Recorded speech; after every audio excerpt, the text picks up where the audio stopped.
I'm Anastasia, and this is something that helped me. I know every story is different, but I hope that in this you can find something to help you as well.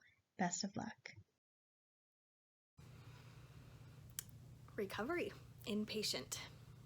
While surgery was a success, they got the whole tumor out without having to take any healthy brain. And so that's amazing. They told me it had excellent margins. That was good to hear. There are no words to describe the relief of knowing that Benjamin made it through surgery, immediately followed by the grief of watching him suffer through recovery. He woke up paralyzed. He couldn't move anything or do anything, and he couldn't open his eyes. If you opened his one eye, he could see from it. The other eye was blind, but he couldn't open his eye himself.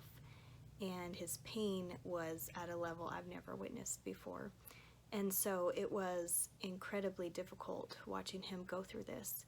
And Bob and I, after this hospital stay and long surgery, were both entirely exhausted, both physically and mentally. We were entirely beat.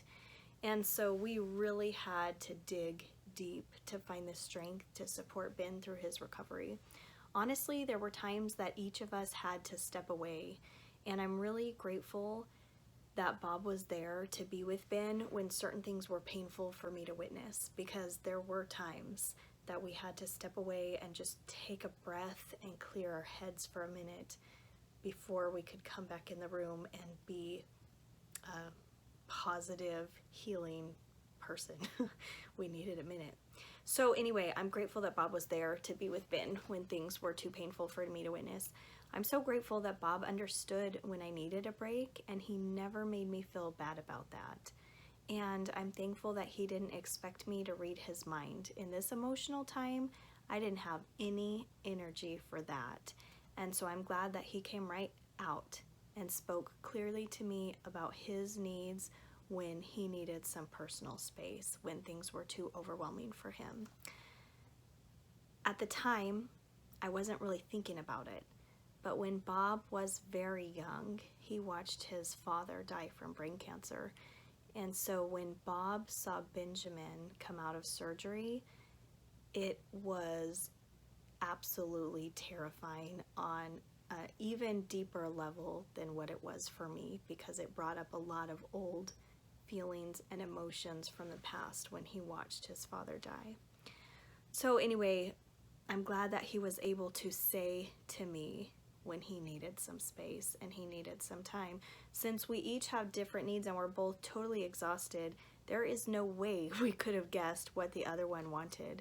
Since we're able to be upfront and honest with each other, we were able to work together to make sure that we each had what we needed to get through the difficult time.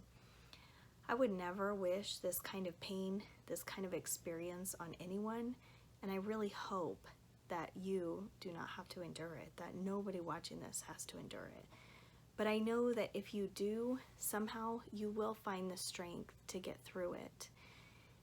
You may not know how you're going to get through it when you're faced with it in front of you, but somehow you will find the strength to get through it. My only advice for this time is that you cannot forget to take care of yourself. Drink some water, eat something healthy, take a minute to go to the bathroom when you need, take a shower, brush your teeth, wash your face, take care of yourself. You have to take those minutes to do those things, because if you're not taking care of yourself, you cannot be in the best shape to be helping anybody else. And if you have a partner, it's really a huge blessing. I hope that you'll ask for what you need, whether it's a hug or a back rub, a few minutes away to take a walk and clear your mind. Whatever it is that you need, I hope that you'll ask for it. The easiest way to meet a need is to ask for what you need and be clear about what you need. I know it sounds super simple, but it's easy to forget that nobody can read your mind, especially in stressful situations like this. We expect everybody else to just know what we need, but the truth is each of us is so individual.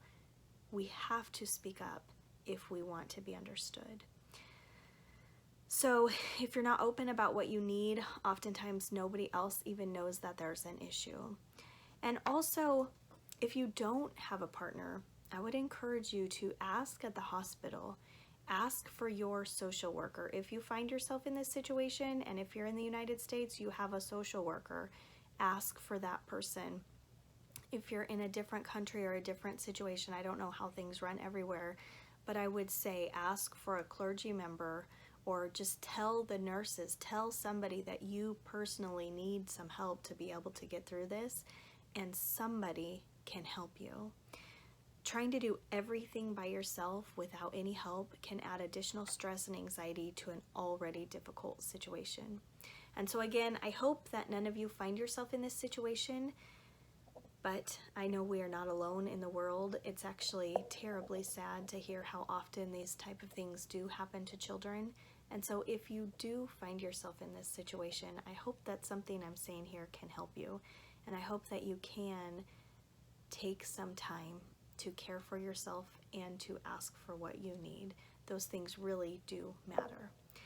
So, wrapping that up, sometimes when we're looking at a stressful situation ahead of us and it seems entirely impossible to deal with, it can be very overwhelming and it can feel very defeating.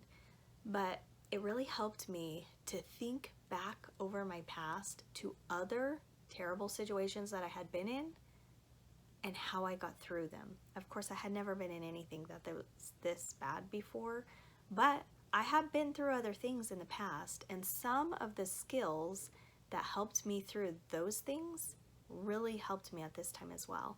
And so I just want to encourage you to write in your journal, what is one really difficult thing, stressful situation that you survived in the past? And you can put a little explanation into what was stressful, but I hope that you'll put a big thought and a lot of explanation into what helped you get through this. And actually, this would probably be a good exercise to continue on over the course of a couple days. Just think back to this situation.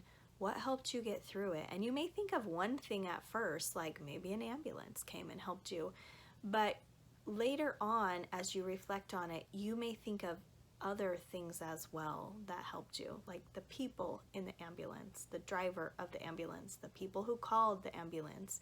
You know what I mean? So in your own life, maybe not an ambulance, but whatever it is, try to be really specific about remembering what helped you through the thing you went through in the past, because hopefully you can rely on some of those same things to help you through this situation that you find yourself in now.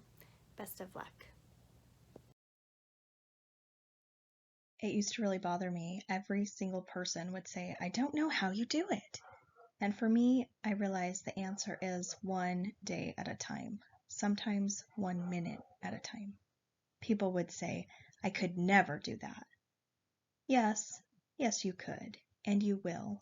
The journey is long and bumpy, but keep taking those tiny steps, and you can do this. I promise. Whatever is standing in front of you today, you can get through it.